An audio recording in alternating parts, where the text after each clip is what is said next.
We're talking today with Mr. Robert Hogue of Grand Rapids, Michigan, and the interviewer is James Smither of the Grand Valley State University Veterans History Project. Okay, Mr. Hogue, can you begin with a little bit of background on yourself? Yes, my name is Robert Hogue, or Bob, and I was in the service, and I got drafted in '69. I went to the service '77. But before that part of it, let's see, where and when were you born? I was born in Salem, Ohio. I was born October 12, 1950. My parents was farmers.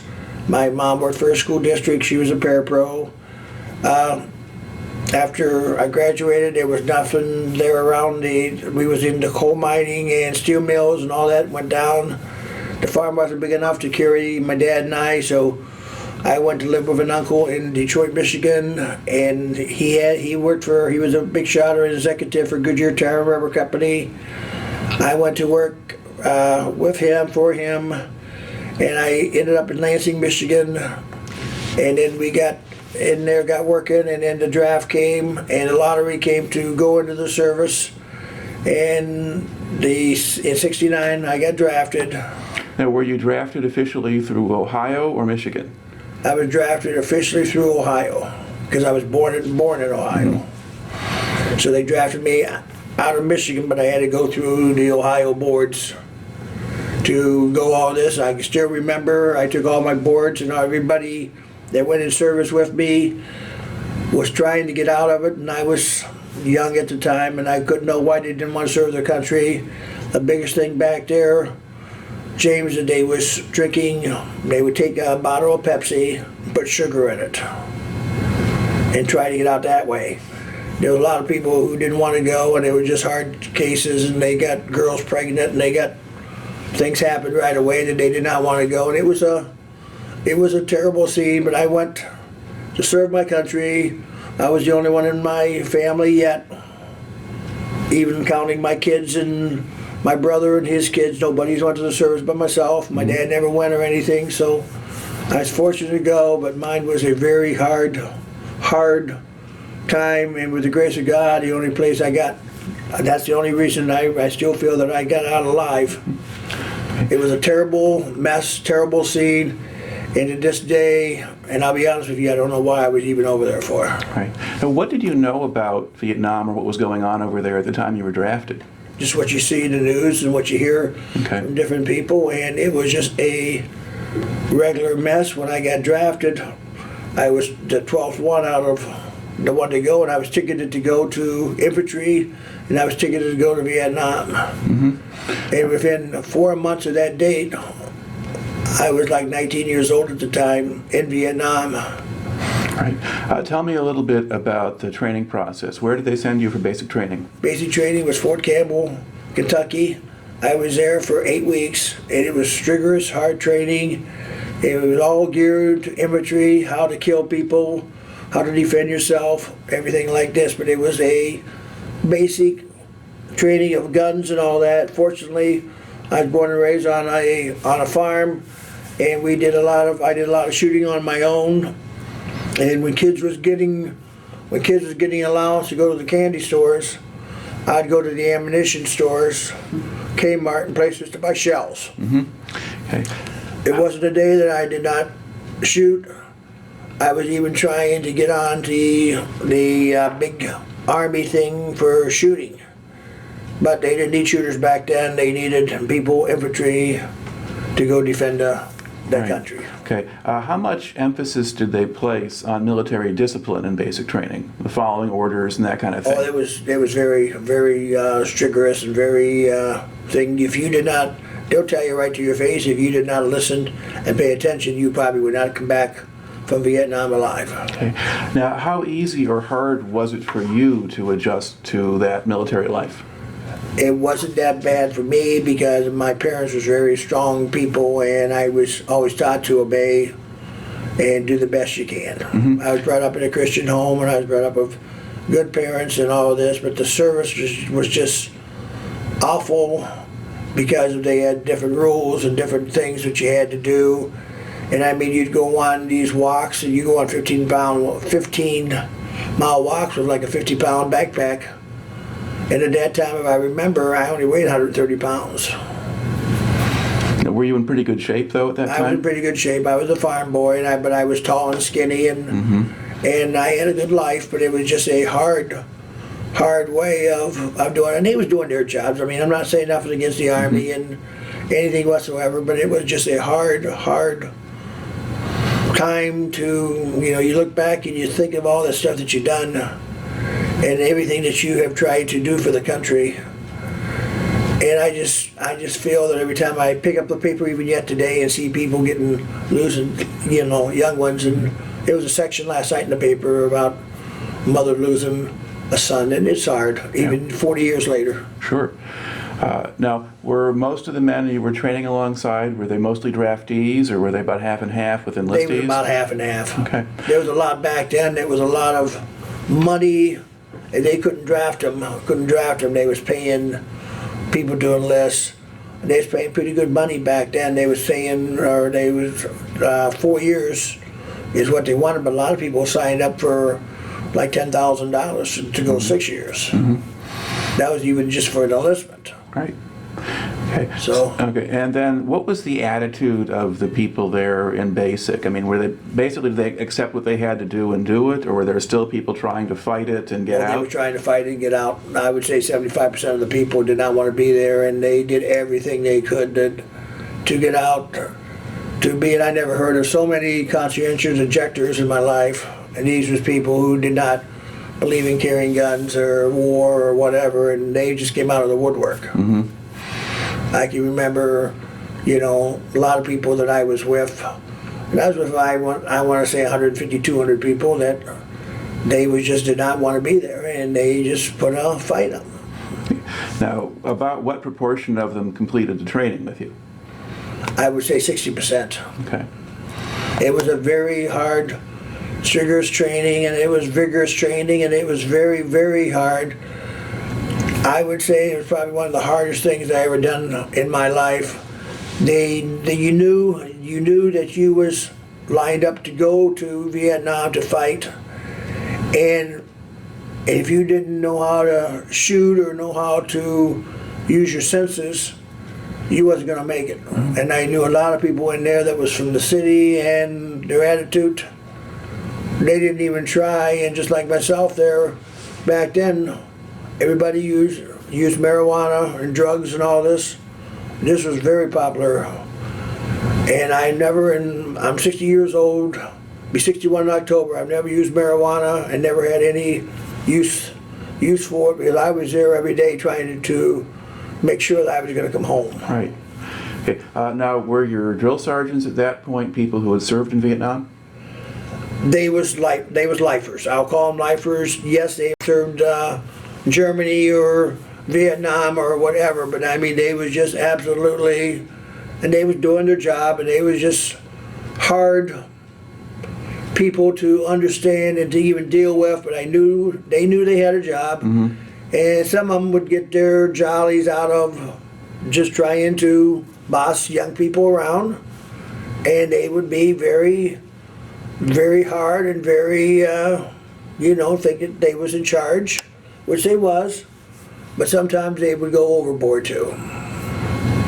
Did they like to pick on the ones who put up the most fight, or? They'd like to pick up the ones with the most fights, and if they knew that they could buffalo to get under your skin.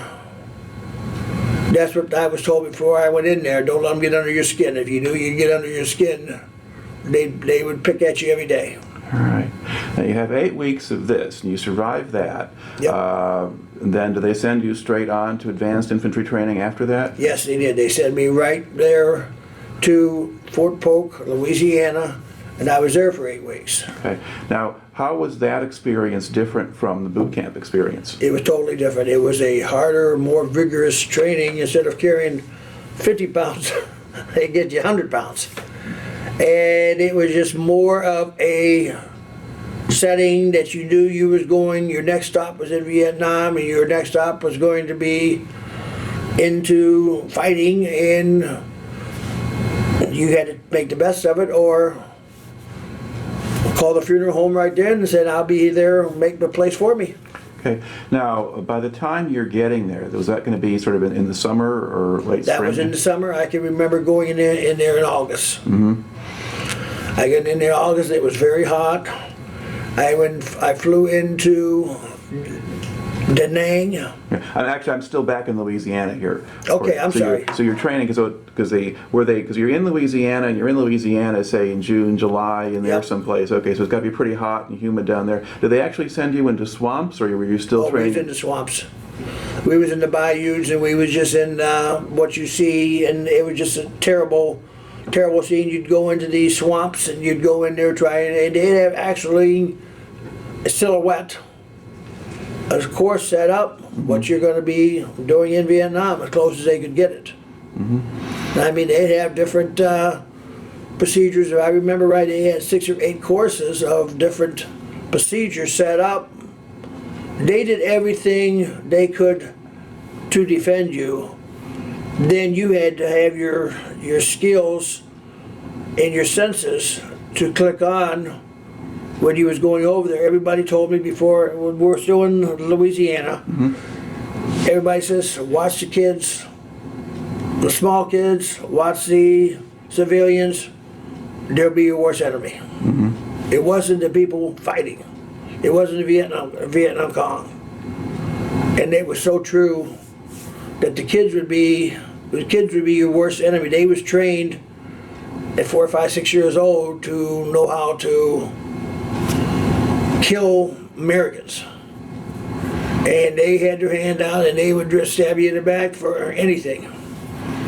But I had people tell me this, and I listened a lot, and I did a lot of praying. But like I said there, my most thing was that if I knew that if I didn't survive there, I wasn't coming home. But my shooting was the one that I feel in my mind helped me a lot to know how to kill. And once we get into the Vietnam stuff, I will tell you, what I was doing and what I said. But like I said, there, Louisiana training was the most training that they would ever give you in your life, that they prepared you as much as they could. Now, were the people who were training you at that point, now, were these ones who had pretty much all been in Vietnam, and so they knew what They they were all talking been in about? Vietnam, and they all been in infantry, and they all been leaders, and they all been in the service, I would say, anywhere from 10 to 20 years. Okay. And they was good people.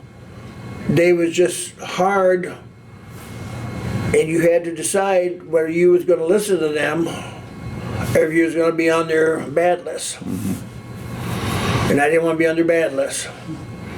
All right. Now, is this another 8-week course that you have? It was another 8 weeks. That was another 8 weeks. The AIT was 8 weeks. Okay. Now, do they let you go home before they ship you to Vietnam? Oh no. Okay. You went straight out. We went straight there. We had a ceremony, and within 7 days, I remember my parents came down to Louisiana. They was farmers, and my dad was a dairy farmer, and he had somebody milk the cows. Where he came down for a few days and saw me up, and within 7 days, I was shipped to Vietnam. Okay. Now, how physically do they get you out there from Louisiana to Da Nang? Do they use planes, boats, trains? We went from Louisiana to Fort Lewis, Washington, and then after Fort Lewis, Washington, we got on these big. They had 100 people or more into a plane, like a helicopter. They put everybody in there, and they had seats all the way up the side and front and all of this, and we flew from Fort Lewis, Washington to Vietnam. Okay, just straight to Vietnam? Right, straight to Vietnam. Now, was this a military transport aircraft? Military transport. Okay. All right, because a lot of the guys got to go over on civilian jets that were chartered, so they Oh, at no. least have. But you didn't get that. No, No. You're getting straight military. Okay. You come in and you land at Da Nang. What's your first impression of Vietnam when you get there? It was just something like Fort Polk, Louisiana. It was just all hot and dry and mountainous-y and just about the same thing. But still, a young boy of 19 or so didn't know why he was even in there, what the politics and all this was even in there, why he was in there fighting. And it didn't make sense, but you still was trying to listen to people and all this. I was trained in infantry, but I had a MOS in mortars, in long-range shooting, and shooting these big rockets, and my job was more than anything else was making sure, and I was good in shooting, so we had to know how to calibrate the big mortars and get them into the tubes to shoot them and blow them off. But I was mostly a platoon leader right away, and I did the lead. I did a lot of lead work, which So you were walking point? walking point, and then I would walk drag, last man for a while. But I remember I saw people hit them claymore mines and just blow themselves up, and take a lot of people there, and they were shipping people in and out of. They try to keep 15 people at a time in a platoon. And there was just people going in and out of there, and I went, this is something that people would not believe, but I went 6 months without a bath or a shower. All right, let's follow sort of what you do as best we can, kind of in order. So you land at Da Nang. What do they do with you when you get there?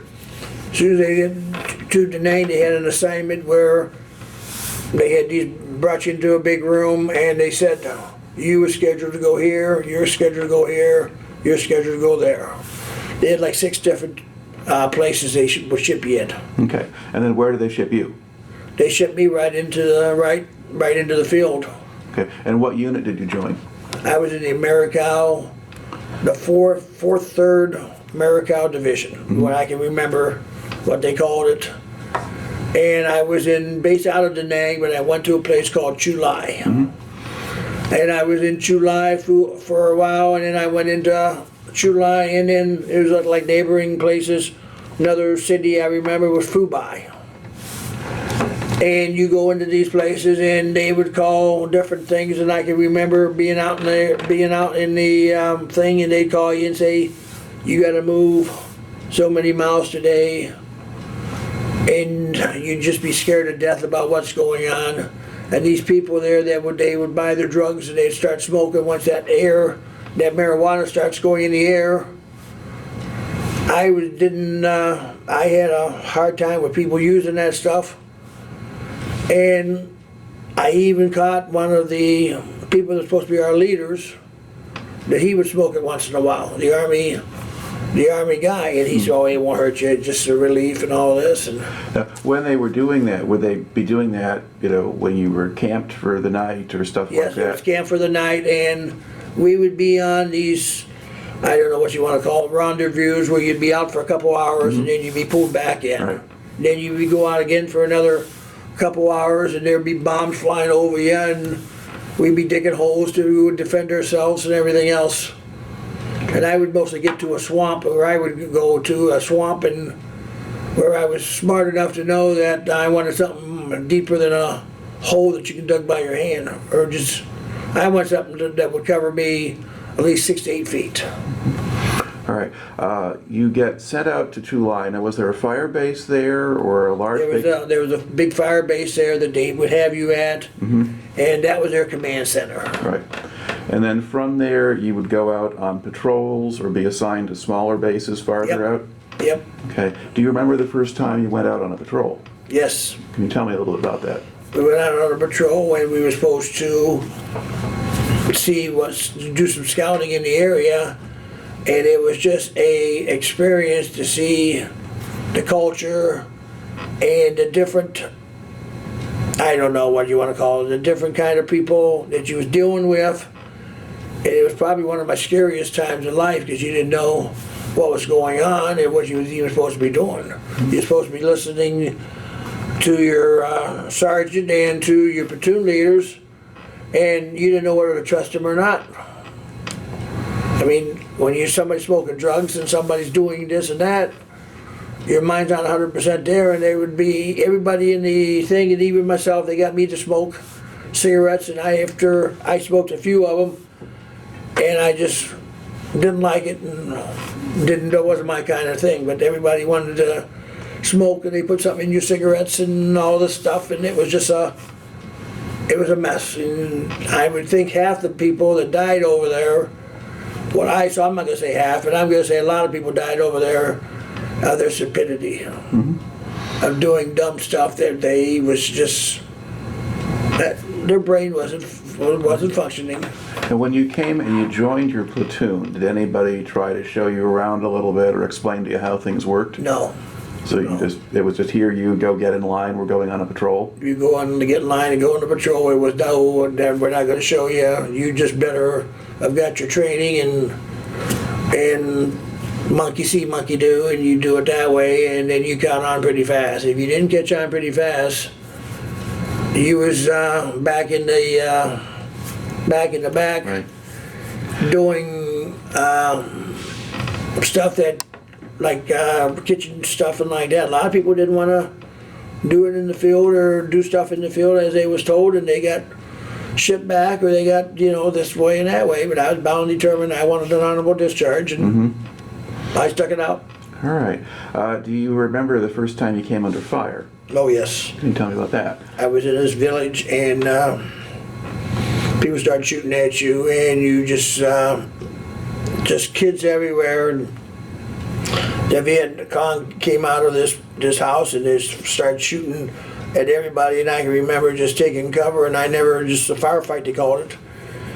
And it was just a terrible experience all the way around. My first one, I almost got shot myself, and I said to myself, well, I can outshoot them people over here. So I just started shooting, and it was really a mess. And I think we had 2 or 3 guys my first time out that got killed.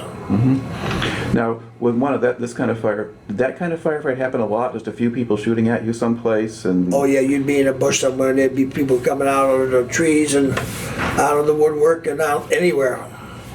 They could get a shot in, and I can remember there was mostly teenagers. I had a hard time yet today, but they was mostly young people, and they were skinny, and they could move around like a real easy. It was a real thing in Vietnam, and I was there for a year, and I know I'm jumping ahead of myself, but I had 33 kills, and I'm not proud of it, but I had 33 kills to my name that I've shot and killed people, or shoot myself, or get myself to defend myself. Right. But I had a machine gun, and then I bought a gun over there that I could carry with me. I bought a gun over there. You could buy anything you wanted to if you had the money. What kind of gun did you buy? I bought a 22, which I was used to that, but I had a 22. They issued you an M16. Yeah. M16, but I had one I carried on my side was a 22. Okay. Was that, if that's a relatively lightweight gun, but was that good enough at close range to do what it had That to was do? good enough to do what I wanted to do with it. I shot, mostly growing up on the farm and all that, I shot 22s. Now, was most of the fighting at pretty close range? It was pretty close range. It was no more than 30 feet away, and all of this there. But it was just terrible to see people die, and people just absolutely, you see them there and you couldn't do anything for them, and they would try to get help to them, but sometimes the time they get help would be 6-8 hours later. Now, when you were getting into these kinds of firefights, were they usually relatively quick, or did you get in situations where things went on for a long time? It went on for a long time. Some of them would be quick, and then some of them would be absolutely, they would be wanting to get it over quick, and then some of them would drag on for days. Then you'd have to move so many kilometers to a different area, and then they would be ahead, and then then you'd have to circle yourself around and try to, outsmart them, and like this there. But we had this one guy that he was pretty smart. He lived off the land, and he called himself a mountain man. And he was pretty, lived off the land, and he got drafted like myself. And between him and I, we thought we could conquer the world. And his name was Charlie, and it was just a thing that him and I become good friends, and friends once the service is done, you're done. But we exchanged addresses and all that, but nothing materialized or anything out of there. But it was just a terrible war that I saw. A lot of people died. I would think that it wasn't senseless and all this. But it was just a lot of small, depressed towns, the villages you'd call them, and it was just people was in the rice fields. I can still remember seeing people 4 years later, they was in rice fields, but you don't know if they would be, some of them was for the Americans and some of them was like anything else. They was tired of war. This war was going on and on and on. Yeah. Let's see, now did you ever see much of the Vietnamese military, the ARVNs? Were they around at all, or did you have like an interpreter or anything like that, or a Kit Carson Scout with you? No. Okay. So it was just strictly Americans in terms of who the military forces were. Yep. As far as you can tell, were the people you were fighting against basically sort of the local forces, the Viet Cong or people like that? Or Yes. You didn't encounter North Vietnamese troops as far as you know? We had some of them, but not very much. I can remember, I would say no more than a half a dozen that we would fight with the Army personnel and like this. Mm-hmm. It was mostly the village people, and it was village stuff like that it was a real hard time to know why. Some you think your business is done here, and then all of a sudden you'd have to circle back a day or two later and they'd be fighting again. Yeah. Now, within your platoon, did you have guys who would rotate out and be replaced with new ones coming in? Yes. And did that also include, the platoon leader and sergeant and things like that? They got pretty well, as far as I can remember, they pretty well got stayed there until they got hurt or whatever. I know one of them got hurt real bad. A sergeant got there. The platoon leader was with me the whole time. Mm-hmm. And he was good, other than if you could keep him off of smoking drugs at night. But other than that, he knew what he was doing, and he knew his stuff. And I probably should have said that about him there, but everybody had their relief or their downtime, or what do you want to call it. Now, would you spend nights out in the field at times? You go on a patrol and stay out overnight, or would you normally? We was out. We was out an awful lot. I was out 6 months at a time. Mm-hmm. But so in other words, but spending the night just camping by yourself as a platoon, as opposed to being on a fire base somewhere. No, we was dropped into these areas, and we probably was within 50 to 100 miles, or I'd say 50 miles of our base. Okay. But I went 6 months without seeing the inside of the base. Okay.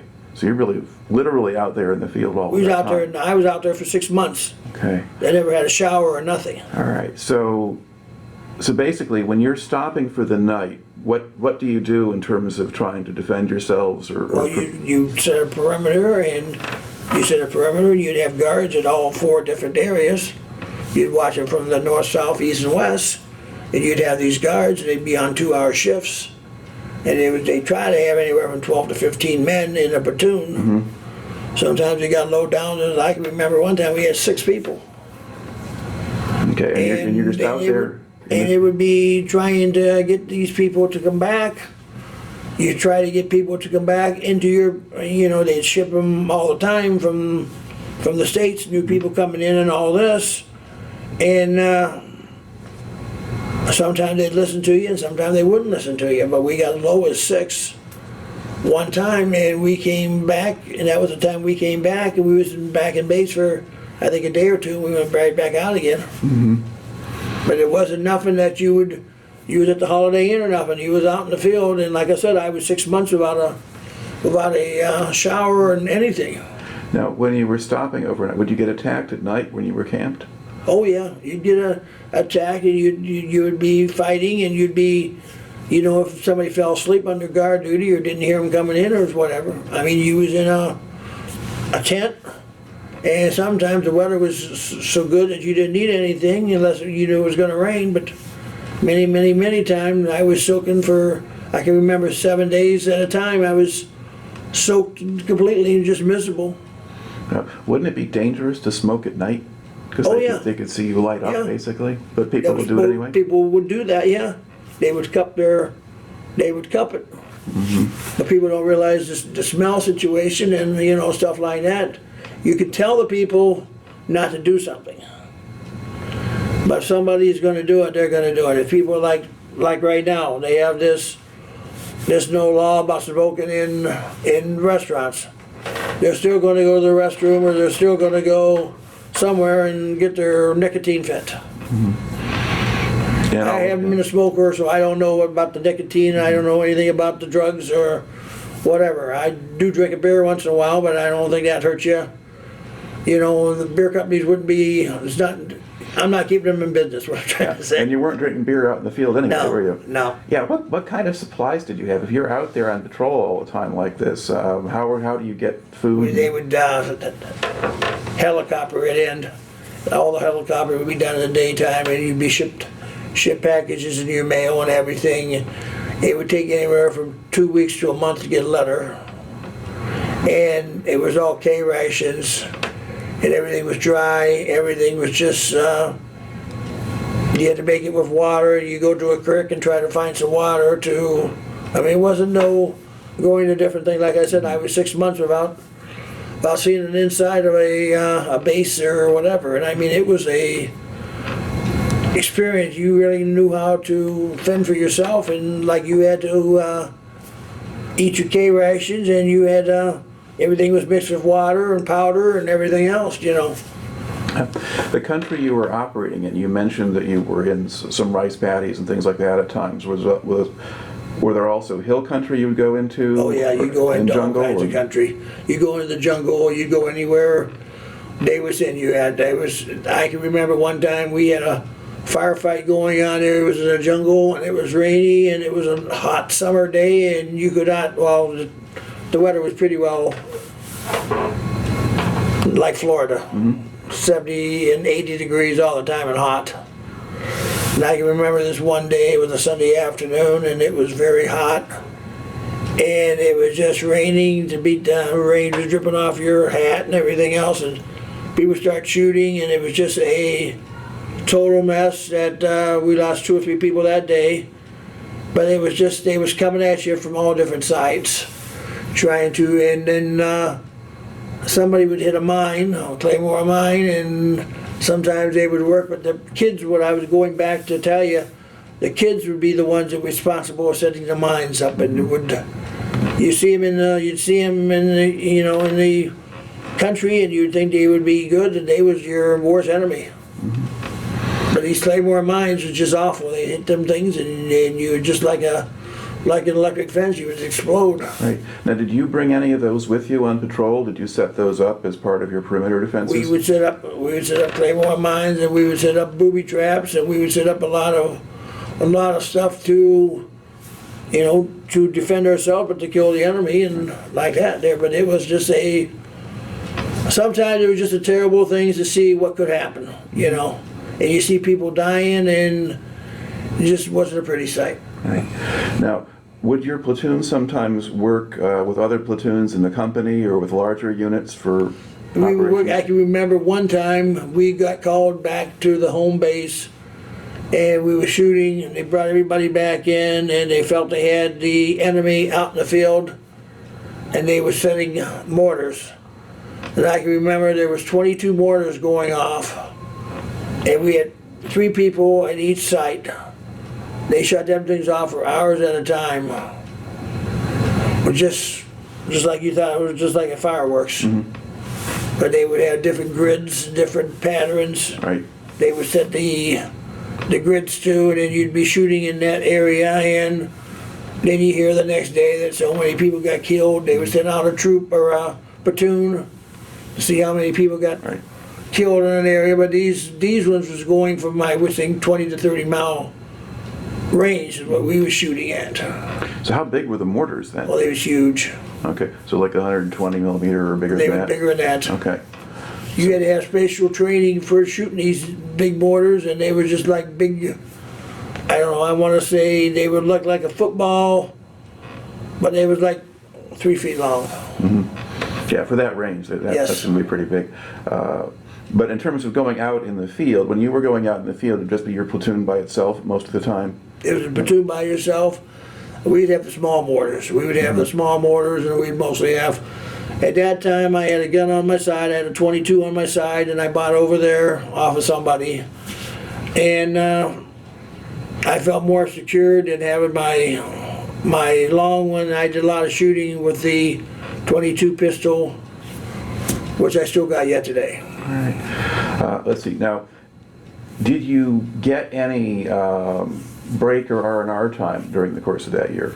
No. So you're just in the field basically the whole time? Basically the whole time, and I was out in the field I was out there on and off for a period of 10.5 months. Then they was going to bring us back in there that they would call us short timers. If you get 45 days or less, they would call us short timers. I was scheduled to come in, and they had the helicopter there, and I was ready to get in, and a fight took off, and I got left in the field yet. And it was another 20 days before they came around to even offer me to go in there. Now I had 20 days left in Vietnam, and I was getting pretty scared. So you didn't have any R&R or any time in rear areas? Oh, no. Okay. Because the standard policy was to give people a chance for that. But now, was that, as far as you could tell, common with the men in your unit? They were there until they got hurt, basically, or their time was up? Yes. Okay. See, your R&R would be, what I can remember about R&R now, they may give you a day, a 24-hour pass or a 48-hour pass that you didn't have to report. You could sleep in or get yourself drunk, but you had to stay on base. Yeah. And if you were out in the field, it wouldn't do you that much good anyway. No. Like I said, I was 6 months out in the field without anything, and then I had a lot of times where, like I said there, I was out in the field, and then I had a chance to come back. The whole platoon would come back for a day or two, maybe 3 at the most, and then we'd be back out in the field. But my year of service was very hard, and it was very opening your mind up quite a bit about death and survival and everything.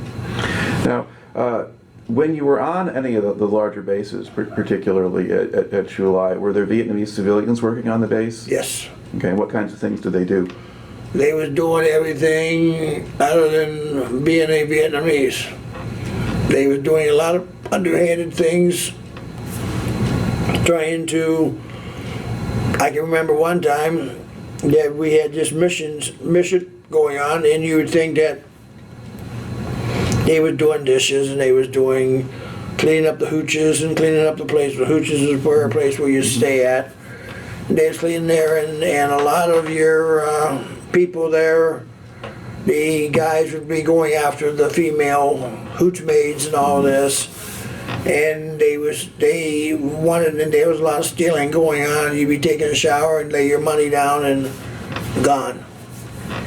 And there was a lot of this stuff going on, but it was there that by that time I just had a hard time trusting a Vietnamese.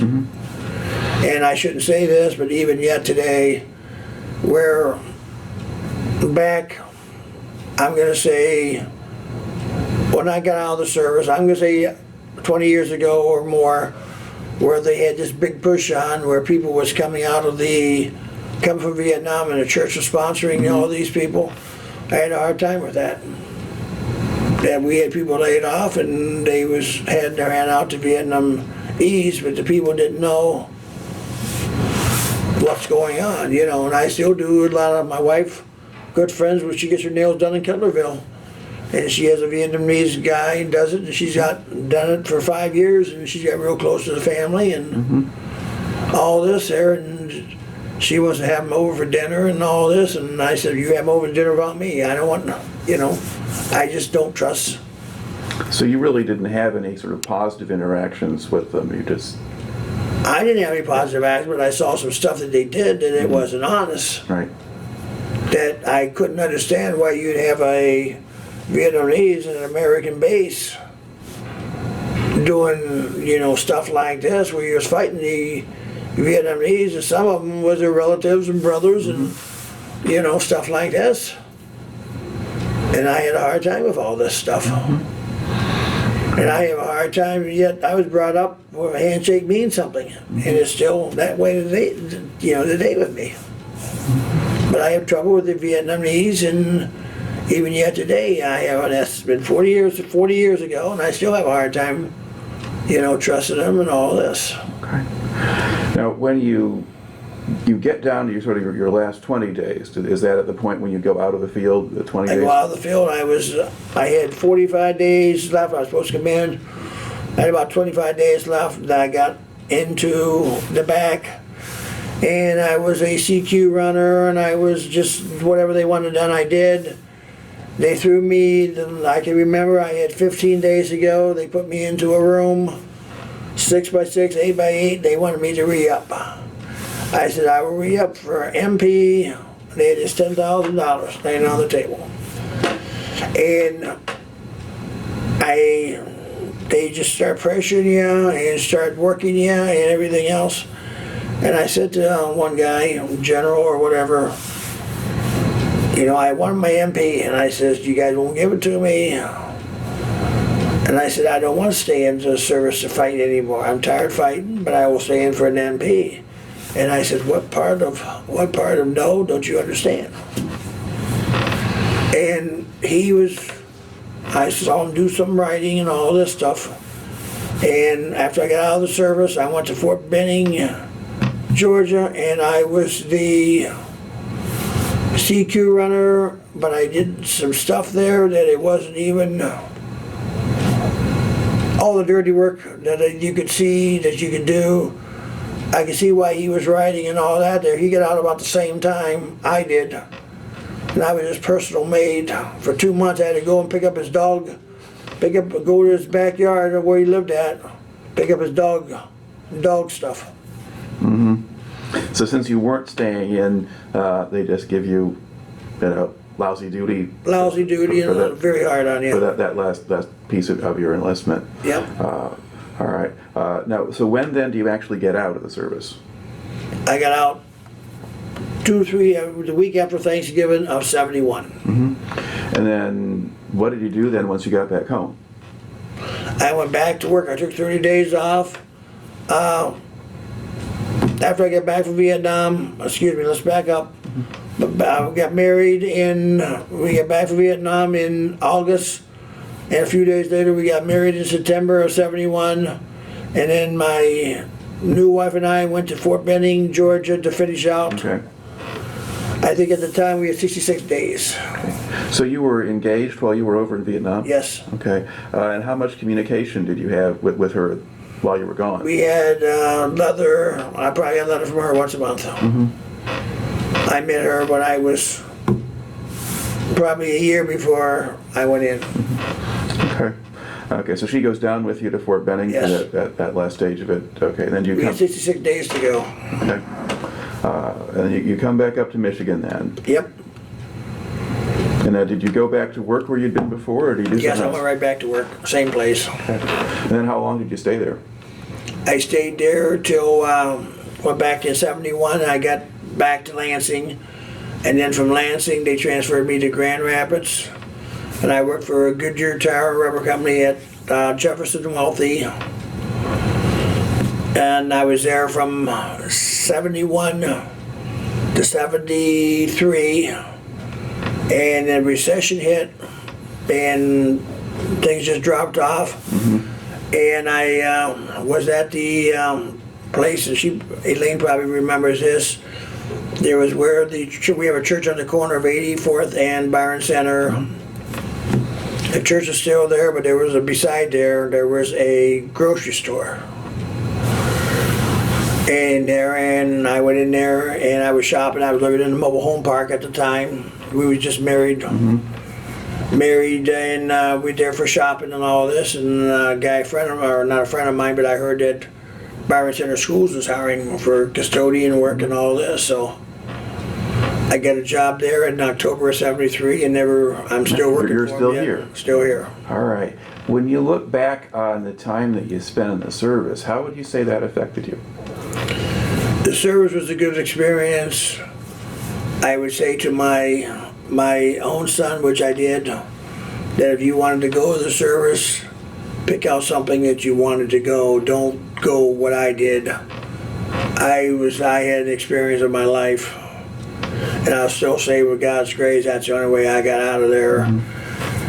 There, because it was just a very heart-wrenching. I would not advise anybody to get drafted and roll the dice is what I did. I rolled the dice, and the dice rolled real good for me, but it was a very hard experience, what you see. And it was just very, very, very hard trying to get through all this experience. The Army people was great, the instructors was great, but sometimes they would go overboard with authority.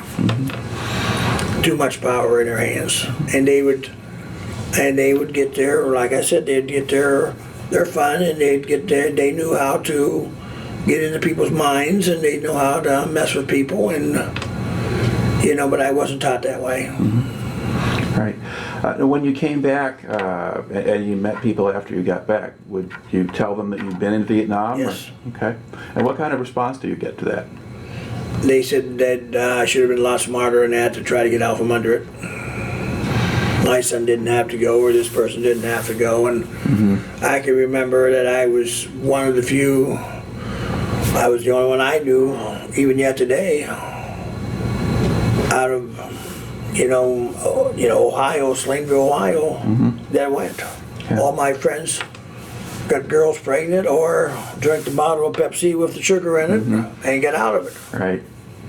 But this is, like I said, this is I can still remember that they shipped me from, I took my physical in Detroit, and everybody was doing it. And I didn't do it because I felt I was dishonest and like this, but I didn't believe that it was just a very common thing to do. People would do something to do with the sugar in your system, and they would test. Sure. Yeah. You'd think you were diabetic. Yeah. Diabetic. Yeah. Now, what opinion did you have of the people who were involved in, say, the anti-war protests and stuff? When you come back from Vietnam, if you look at the news and you see that kind of stuff going on in the news, did that have any impression on you? Yeah, a lot of impression on me. They would, they would think I was killers, and then you'd let them know that you defend your country, and then they'd find out what you had in infantry, and then I guess they remember them making signs and call me a baby killer and child killer and everything else. And yeah, I'll be honest with you, yes, I did. But I had to defend myself and defend my men with me and all this there, When I was in there, it wasn't nothing to do with being sergeants or being anything. Everybody in there was just in there to get by. I don't think anybody that I knew enlisted, that I knew then got enlisted. They just were just in for, they got drafted or they signed up for more time, but a lot of people decided they wanted to go to infantry, and they wanted to go. Everybody at that time wanted to go to airborne, and everybody wanted to be jumping out of airplanes and that kind of stuff. Which I jumped out of airplanes, helicopters and all that from 20 feet or 25 feet. Yeah. But it was just a very hard experience coming back. It was just very hard, and my folks couldn't understand, and they was farmers, and so we went to the picture show, and I sent them down, and we went. I was home for 30 days before there, and we went to see First Blood, and I said that I was saying, even yet today, I'll say that exactly what I did was exactly what he did. It was just a very, very hard times, and did you do the service? Did you have much understanding of why you were there in the first place? No. No. And when you were in training or whatever, did they try to explain it to you or say, here's what the mission is, or? They tried to explain it the best they could, but they still, even yet today, 40 years later, James, I'm still have a hard time why, any war, why it goes on. While I even have a problem that I have a friend of mine that was in a 3-day war, and he wants to say he was a veteran of a war. That was Desert Storm. I think it was a 1-day or a 3-day. Yeah. I mean, there were plenty of days in Vietnam where more people got killed than the whole he battle wanted conflict. to say he was honored veteran, all that. And I said, no, you can call yourself what you want to call yourself, but a 1-day or a 3-day war is not a It's not 6 months straight in the field. Not 6 months straight to feel what I went through, and it's just that, you know, you just went through life experience that you'll never forget what you did. But the older you get, the more you appreciate that you served your country and you did the best you could. All right. Well, I want to close out here by thanking you for coming in and telling the story and just being as straightforward as you were. It helps us. And I'm not proud of the people. I'm not proud of the people that I killed. I'm not proud of this and that. But the problem is that that's what they trained you for, and that's what you did. And I can remember walking to close this information up, or this interview up. I can remember walking, and something didn't seem right, and I stopped. And if I wouldn't have stopped, I probably would have killed the whole platoon. And they had these claymore mines. I can still remember they was off no more than an inch or two off the ground. They was just like fishing line. So they were sort of in an ambush setting, so they could all go off and they'd hit all the go men in off. line. Yep. Yeah. And we stopped right then, and I didn't just, something just told me to stop, and stopped. If I would have went another 6 inches or a foot more, I would have blew up everybody. They had all these mines set up and going off. And you just have to just be they say you have 5 senses over there, you better have 12 senses going on, because you don't know who to trust and what to do. But I can remember many nights that these 6 months that I had very little shelter. You slept underneath the stars, and these radios we had back then is probably nothing what they have yet today. The ones we had there, they would kill you carrying a radio pack, and it was like a 50-pound radio pack. But we had different people and do different things, but to say, James, why you was over there for, what the war was senseless, to me, I still think any war is senseless, that you go in there and you shoot and you kill a lot of people like that, so. But thanks for asking me, and Elaine, thanks for having me, and All right. that's about all I can remember. Okay. All right then. That's a wrap. Okay. Chris.